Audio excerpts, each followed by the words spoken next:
le WAMcast, toute l'actu SEO par WAM Référencement. Bonjour à toutes et à tous et bienvenue dans le WAMcast.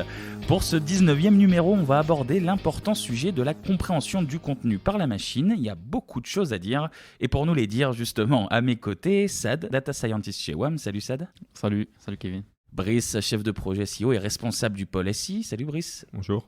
Et David, le directeur et fondateur de WAM, qu'on ne présente plus même d'ailleurs. Bonjour à tous. Le taulier du WAMcast, presque celui qui en a le plus fait. Du coup, David, compréhension du contenu par la machine, je te laisse commencer sur ce sujet. Effectivement, l'idée, c'était effectivement d'introduire un petit peu les enjeux de ce beau sujet. En fait, les grands progrès accomplis ces derniers mois dans le domaine du traitement et de la compréhension automatique du langage naturel, comprenez NLP et NLU, permettent à la discipline de gagner ses lettres de noblesse. On va en parler plus en détail avec Sad et Brice et leurs exemples.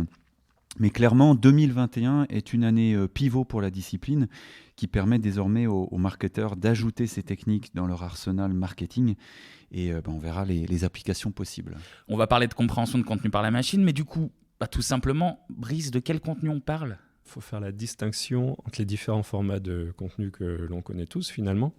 Donc on a bien évidemment le format texte qui va composer la majorité des contenus que l'on produit chez WAM par exemple. On a les contenus visuels avec tout ce qui est photos, images d'illustration. On peut aussi parler des infographies. Ensuite, on a le contenu audio, comme ce fabuleux podcast.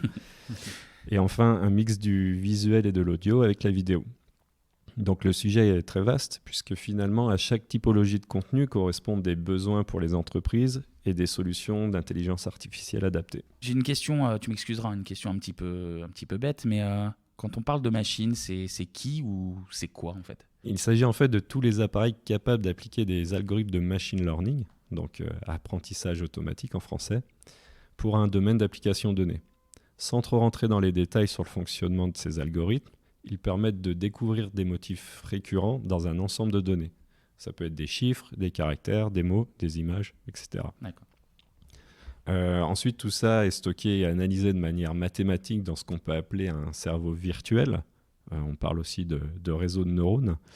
Et des calculs de probabilité sont effectués pour par exemple, effectuer des prédictions. D'accord. Plus on envoie des données dans ces cerveaux, plus les algorithmes apprennent par eux-mêmes et améliorent leur performance dans l'exécution d'une tâche spécifique. Si je prends un exemple précis et relativement connu dans le domaine médical, des chercheurs ont appris un algorithme de vision artificielle à distinguer des lésions de la peau et grains de beauté en montrant à l'algorithme plus de 100 000 images à noter comme bénignes ou suspectes. Et ces performances ont été comparées à celles de 58 médecins spécialistes originaires de 17 pays différents, histoire d'avoir un échantillon assez conséquent. Et résultat, on frôle les 95% d'efficacité dans la détection du mélanome. Et l'algorithme est parfois donc plus fiable et plus rapide qu'un diagnostic classique. Tout ça pour dire que finalement, le champ des possibles est illimité, que les algorithmes aujourd'hui évoluent très vite et qu'ils se diversifient aussi dans notre sujet du jour, donc l'analyse des contenus. Et aujourd'hui, généralement, c'est toutes les grandes entreprises du monde de l'informatique qui se confrontent à des problématiques de l'intelligence artificielle.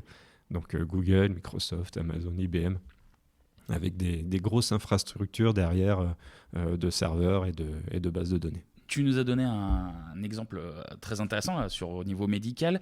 Au niveau de l'analyse des contenus, est-ce que justement là aussi tu aurais un exemple plus concret à nous donner ? Oui, donc c'est ce qu'on appelle le NLP, le traitement du langage naturel en français. C'est une technologie qui a pour enjeu de lire, de déchiffrer, de comprendre et même de donner un sens au langage humain, comme le ferait une intelligence humaine. Donc l'enjeu est colossal. Si on regarde un peu les solutions proposées aujourd'hui par Google ou Microsoft sur le sujet, on peut lister toute une série d'applications et facilement aussi faire le lien avec les problématiques SEO classiques que l'on rencontre. Donc si je commence par exemple avec les contenus texte, on peut parler de tout ce qui va être classification de contenu ou catégorisation automatique. C'est vraiment un élément primordial du NLP puisque cela va déboucher sur des améliorations, notamment dans la recherche web. Ouais. Ça nous parlera un peu plus tard de l'algorithme BERT au sein de Google. On verra ça tout à l'heure. Ouais. Mais on peut aussi faire des choses intéressantes comme mieux filtrer les informations, détecter les langues utilisées dans un texte, évaluer la lisibilité, même analyser le sentiment général. C'est quelque chose de très courant lorsqu'on a par exemple des avis clients. On a aussi toute une phase de reconnaissance d'entités nommées, chère au Knowledge Graph de Google. Donc cette détection est facilitée. On peut facilement repérer la mention de villes, de personnages, etc. On a aussi quelque chose qui s'appelle l'étiquetage morphosyntaxique. D'accord. Explique-nous. En fait, ça permet simplement de faire de l'analyse syntaxique et sémantique. L'algorithme va découper une phrase, il va repérer les noms, les adverbes, les verbes, de manière à classer tout ça. C'est utile pour tout ce qui va être conversion de texte en paroles ou extraction d'informations. C'est quand même bien technique, tout ça. Oui, légèrement, mais ce sont des principes fondamentaux finalement qui débouchent sur des applications concrètes de la vie de tous les jours. Je viens d'en parler, l'analyse sémantique, c'est utile pour répondre à des questions. On peut parler des chatbots, des répondeurs automatiques des services clients. On a des applications dans la détection de spam ou de paraphrase. Donc ça, c'est aussi utile pour fournir des réponses pertinentes sur des forums, des foires aux questions, mais aussi une manière détournée d'isoler la duplication de contenu. Peut-être le plus impressionnant, c'est tout ce qui va concerner la génération de texte, le résumé de texte. Donc ça peut concerner des rapports financiers à générer, des synthèses de plusieurs documents, des prévisions météorologiques, les résultats sportifs du week-end. Il y a énormément d'exemples. La reconnaissance de caractères et de la détection d'objets dans les images, les vidéos. On a aujourd'hui Google Lens qui est de plus en plus performant. On peut repérer un objet directement dans une image ou une vidéo. On a l'aspect reconnaissance vocale avec nos usages quotidiens du smartphone et des objets connectés, auquel est liée, bien entendu, la traduction automatique. Donc on peut penser à tout ce qui va être retranscription de vidéos, de podcasts, la génération de sous-titres dans plusieurs langues. D'ailleurs, je me permets d'intervenir, mais effectivement, dans mes petites recherches, j'ai vu que Google avait sorti donc en fin d'année Recorder, en fait, qui est particulièrement impressionnant parce que jusqu'à 18 heures de contenu audio sont automatiquement retranscrits en texte. Par la machine, avec un découpage en sections et même la génération de l'intitulé des sections. Tu vois, Kevin, ça veut dire que Recorder va te simplifier la tâche pour faire tes résumés et tes retranscriptions de Wamcast. Exactement ce que j'étais en train de me dire. Je vais gagner un temps fou.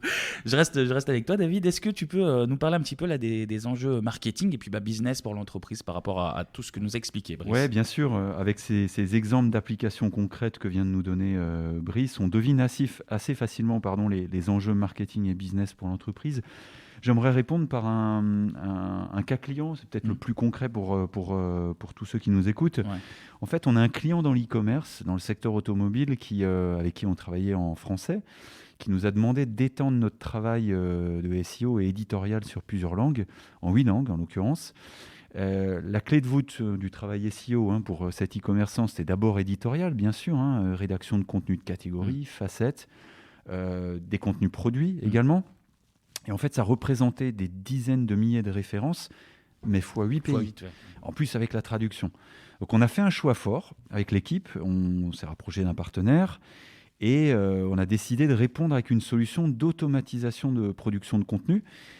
Justement parce que c'était une tâche de Romain en fait de produire autant de contenu et surtout, je ne parle pas de logistiquement, et surtout ça représentait un tarif prohibitif si tu le fais faire par des petites mains humaines.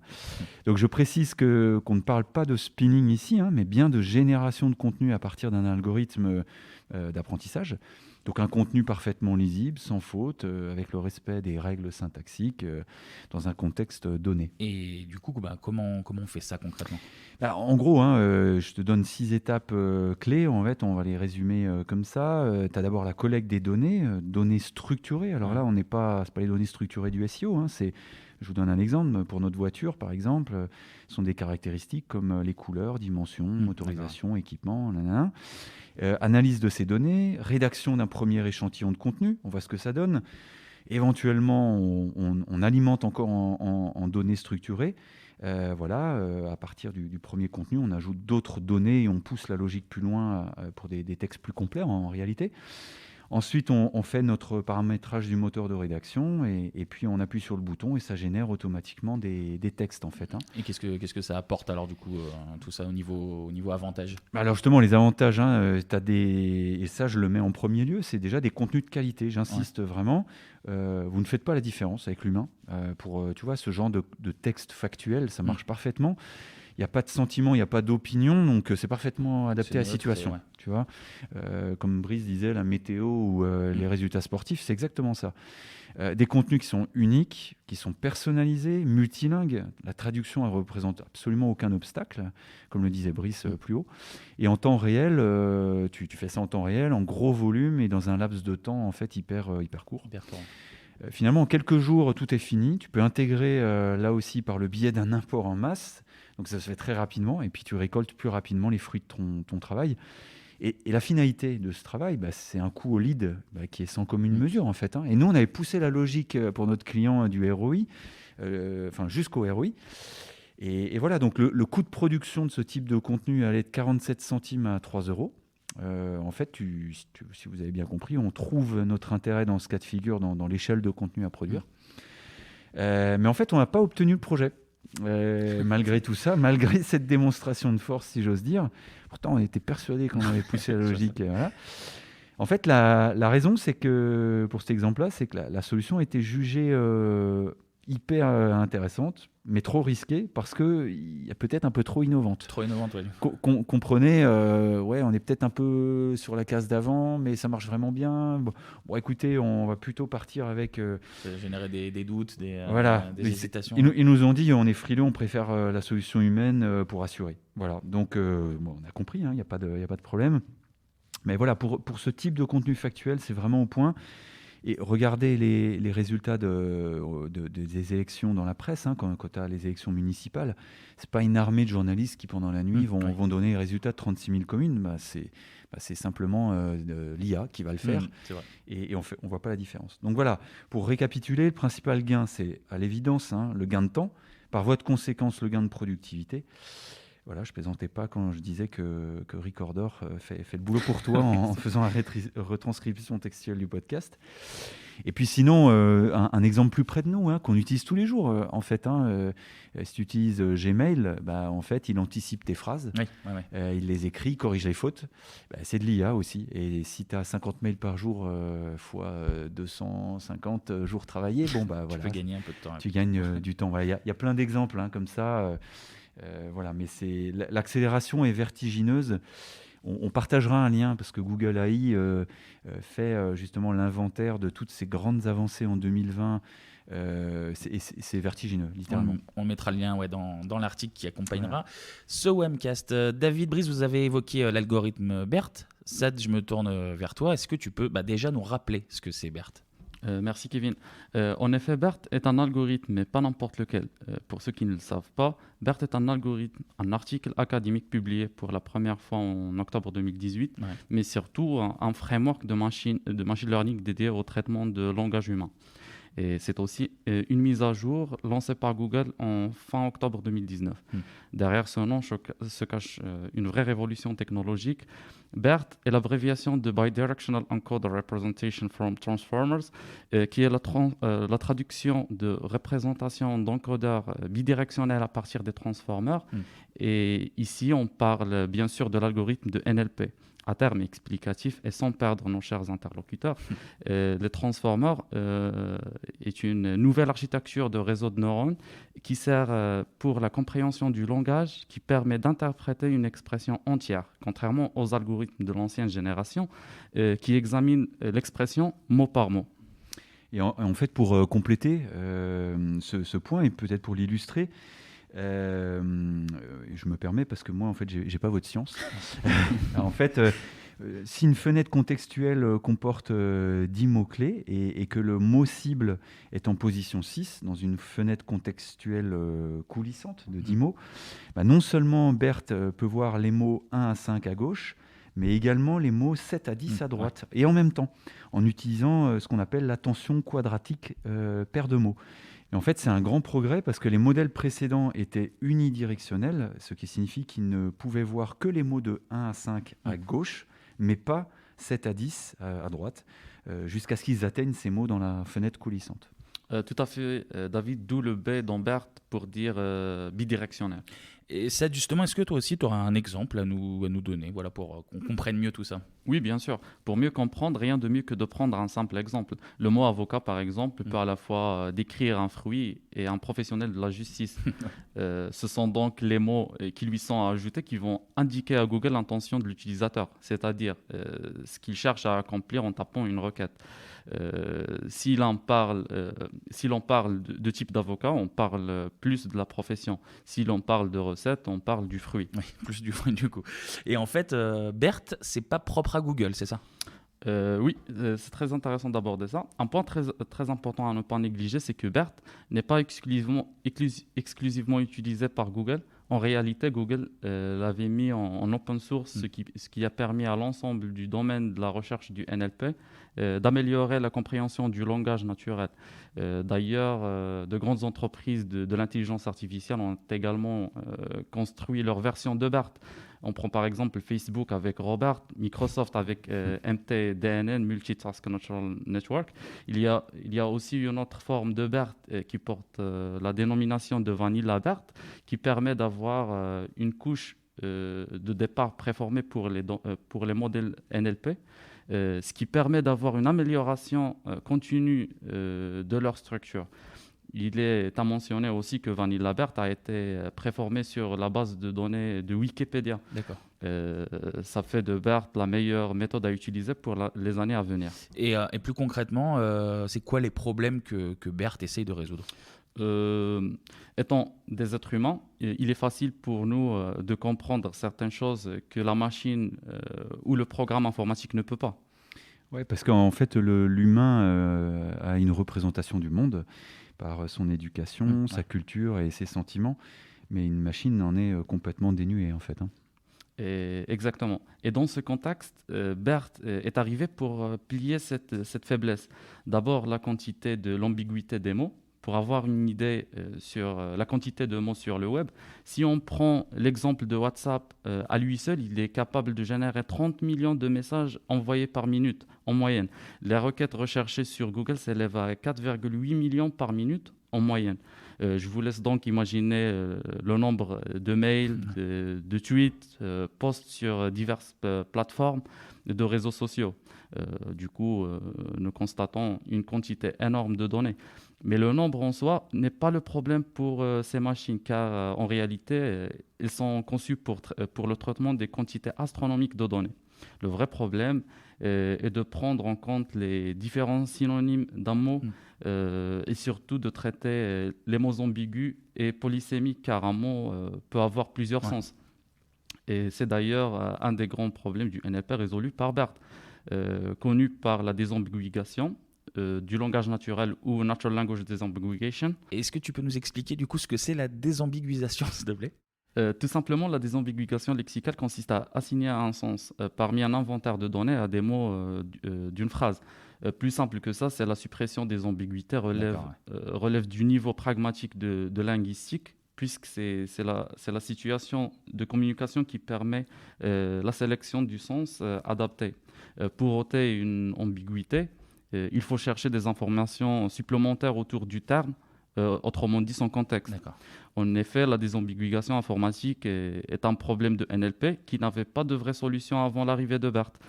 La résolution de ce problème permettrait des avancées importantes dans d'autres champs de la linguistique informatique, comme l'analyse du discours, l'amélioration de la pertinence des résultats des moteurs de recherche, la résolution des anaphores, la cohérence, l'inférence, Et etc. j'imagine que BERT prend aussi en compte le contexte des mots.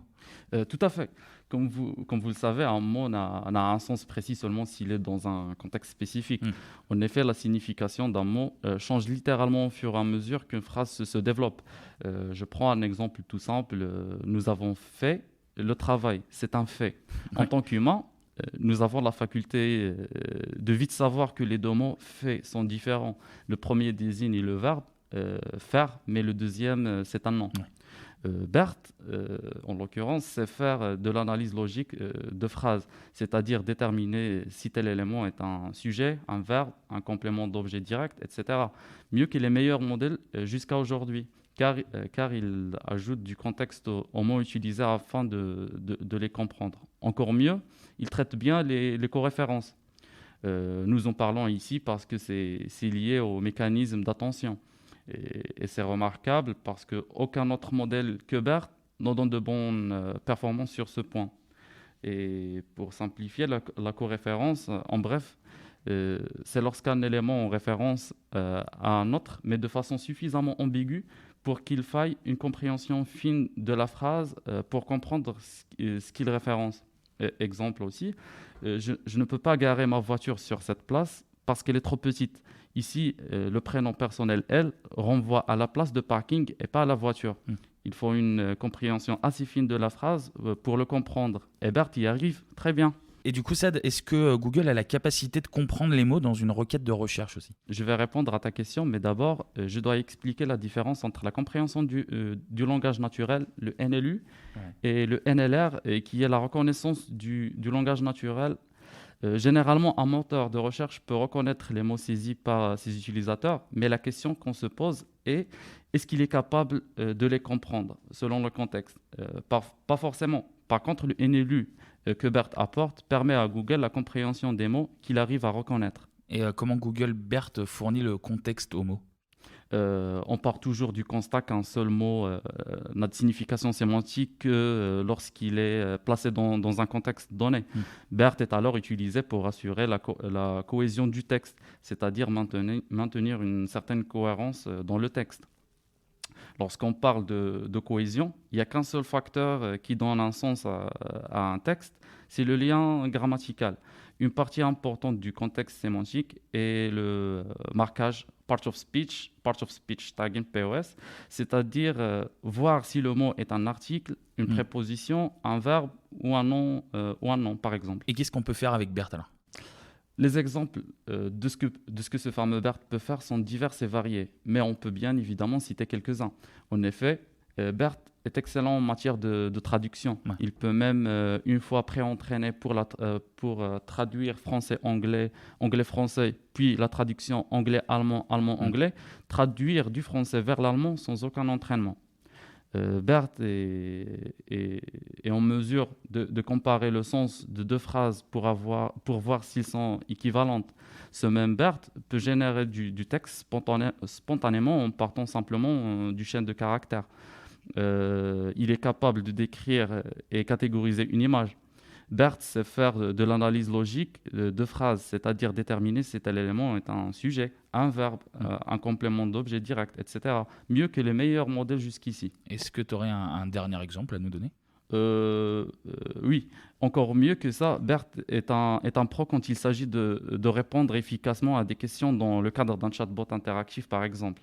Et ça, c'est super, n'est-ce pas? Oui, c'est super. Et du coup, j'ai eu l'occasion de vous donner quelques pistes que vous puissiez exploiter pour profiter pleinement de l'ère de Google BERT, qui est probablement la meilleure technologie de NLP de nos jours.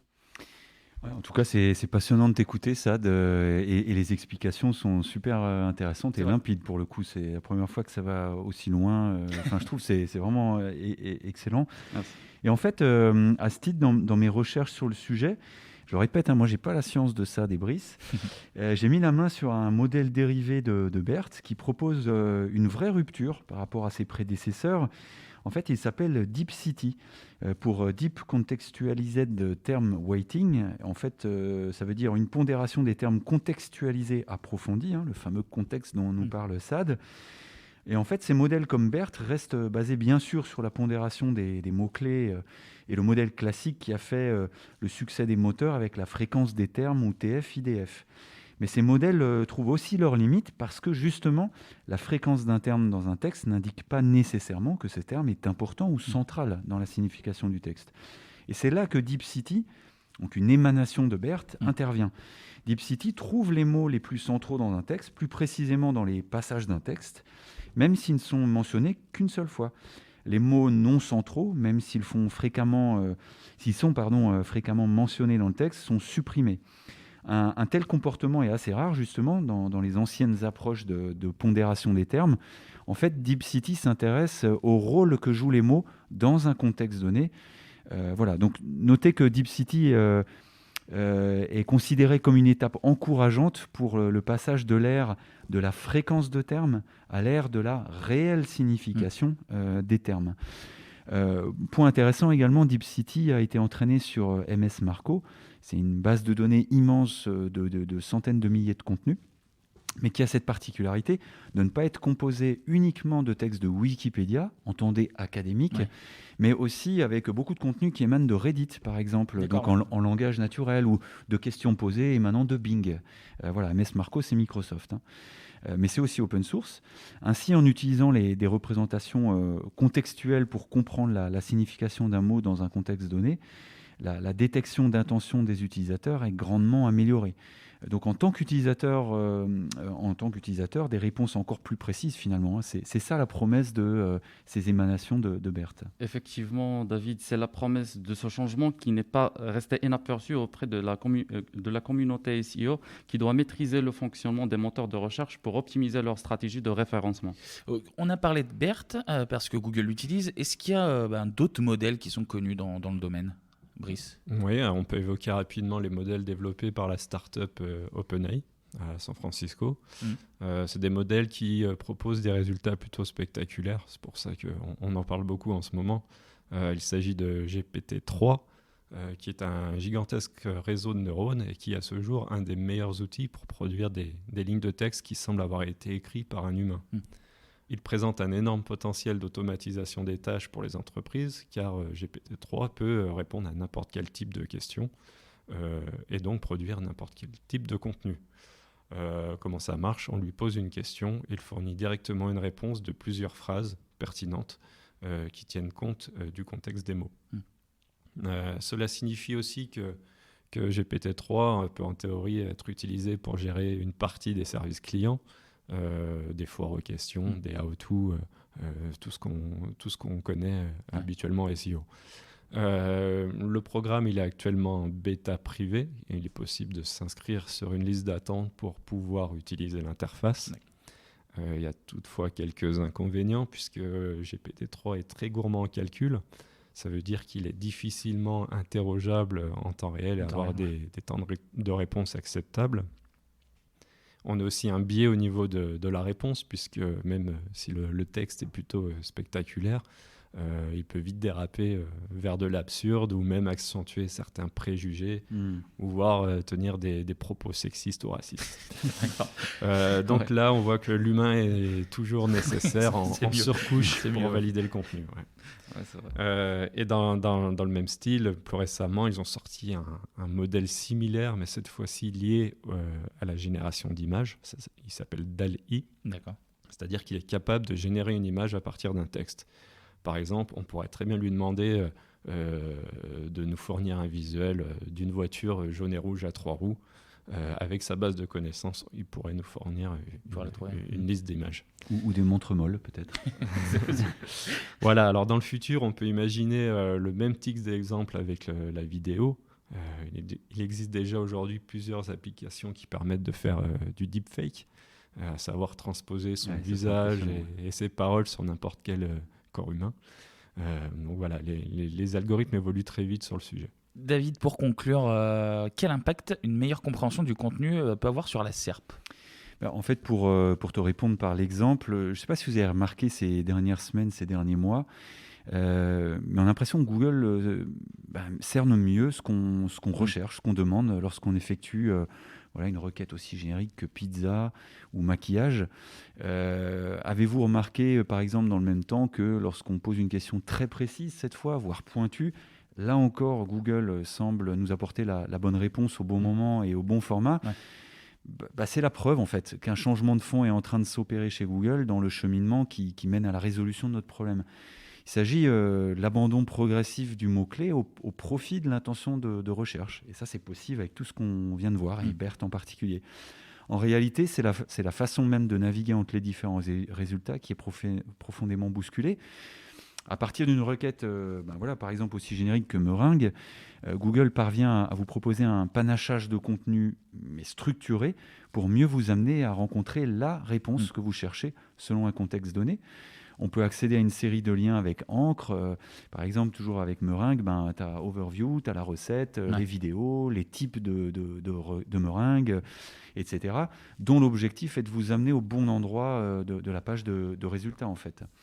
Donc, dans le contexte d'une recherche musicale, par exemple, comme les paroles de Jumpin' Jack Flash, Google propose notamment une navigation par onglet, en réalité des liens avec encre, à gauche des résultats, selon votre intention. Donc, tu as Overview, tu as écouté les paroles, l'analyse justement du texte et du contexte de l'époque quand ça a été écrit, les autres enregistrements possibles du morceau.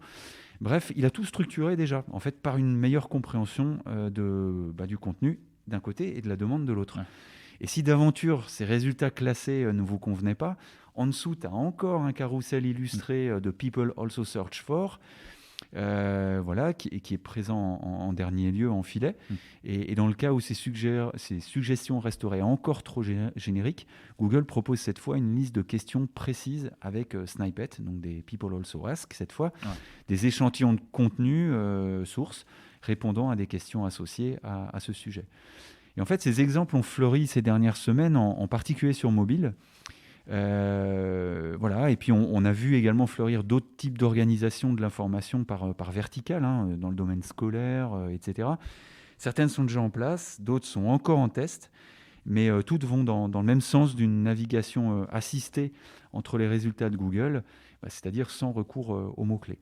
On a rédigé un article sur le sujet qui est paru cette semaine, et si c'était la fin des mots-clés dans la recherche Google. Et tout cela est issu de ce que l'on vient de voir ensemble. Et on mettra le lien aussi, évidemment. On l'illustre par plein d'exemples, absolument.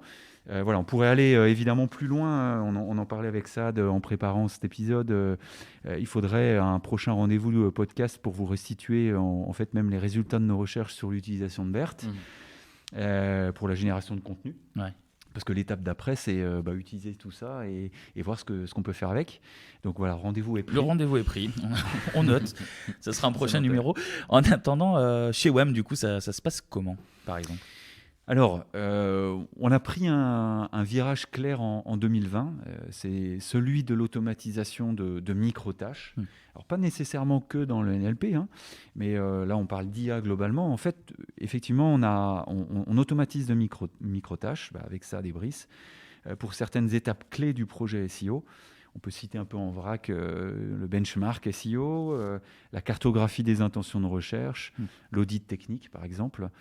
On a aussi un carton plein de projets pour le sujet de la rédaction de contenu, transcription de contenu, création de mini-animations automatiquement.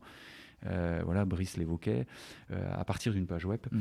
Et la finalité n'est pas tant l'accélération du travail ni le gain de productivité qui en résulte. En fait, la promesse que l'on s'est faite, c'est plutôt de déplacer la valeur de notre travail. Tu vois, sur des tâches à plus forte valeur ajoutée. Concrètement, le temps que tu gagnes grâce à ces algorithmes, tu peux le convertir en temps vers des tâches à plus forte valeur ajoutée pour l'humain. En l'occurrence, c'est l'analyse, la créativité, le travail en équipe, le collaboratif. Pour élaborer une stratégie, par exemple, là où les machines ne nous remplaceront jamais, ou elles vont mettre encore un peu de temps. Plus de temps. Voilà, alors de façon plus prosaïque pour la rédaction, c'est pareil. L'écriture de contenu long format, en fait, c'est quand même beaucoup plus exaltant pour un journaliste, un rédacteur, que écrire des contenus de résultats d'élections. Oui, c'est sûr. Voilà, le New York Times nous montre des formats hyper immersifs. Très bon boulot. Oui. L'animation de podcast, mon cher Kevin, ou la création de vidéos interviews pour Nicolas. Voilà, en fait, c'est ça les tâches à valeur ajoutée. Donc, si on peut faire une partie par les machines, on voit qu'on se complète.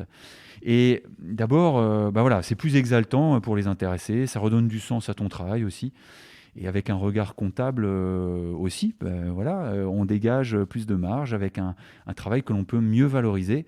Et d'ailleurs, on peut mieux rémunérer aussi. Donc finalement, si on y réfléchit un peu, tout le monde est gagnant. Tout le monde est gagnant, ouais. Et ça implique bien sûr, ça ne se fait pas du jour au lendemain, bien sûr, et de former les ressources pour embrasser ces nouvelles organisations. Ça ne se fait pas en un an, ni en un jour. Mais je trouve que c'est une opportunité pour les entreprises, et on le voit plus comme une réelle opportunité de replacer la valeur qu'une menace en fait. Ouais, exact. Merci David, merci Brice, merci Sad. Merci. Et merci à vous de nous avoir écoutés. C'est déjà la fin de ce Webcast. Bon, vous commencez à en avoir l'habitude. Pour retrouver tous les anciens épisodes et même tous les articles qu'on a récemment rédigés, ça se passe sur le site de WAM, donc wam-référencement.fr. On est évidemment présent sur les réseaux sociaux, sur LinkedIn, sur la page de WAM Référencement, ou sur Twitter avec 2 comptes, soit @wamref ou @lewamcast. Donc voilà, n'hésitez pas à réagir, n'hésitez pas à nous poser des questions et puis même à partager ce podcast. Et puis nous, on va se retrouver très bientôt pour un nouveau rendez-vous autour du SEO. D'ici là, portez-vous bien. Salut!